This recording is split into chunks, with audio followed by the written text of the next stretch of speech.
Барлықтарыңызға сәлем, сіздермен бірге Нұрғаным. Бүгін өте дәмді, пайдалы, өте тез және оңай жасалатын салаттың рецептімен бөлісемін. Соңына дейін қарап, лайк басып, комментарий жазып кетіңіздер. Ол үшін бізге 2 қызылша керек, яғни свекла. Оны суға пісіріп аламыз және тазартамыз. Одан кейін кубик қылдырып тураймыз.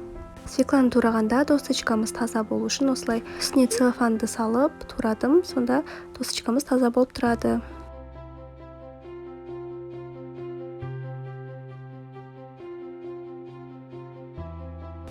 Екі қызылшамызды кубикпен турап ыдысымызға саламыз.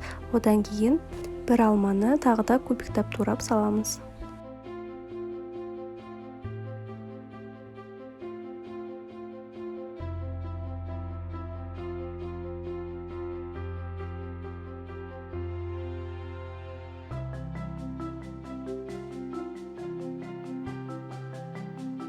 Өздеріңіздің қалауларыңыз бойынша чернослив немесе изюм қоссаңыздар болады.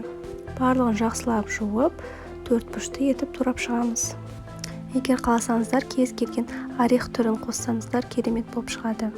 Одан кейін дәміне қарай тұз қосып, майонез қосып, барлығын жақсылап араластырамыз. Мен 2 ас қасық майонез қостым, бірақ қаймақ қоссаңыздар өте пайдалы салат болады. Барлығын жақсылап араластырып шығамыз.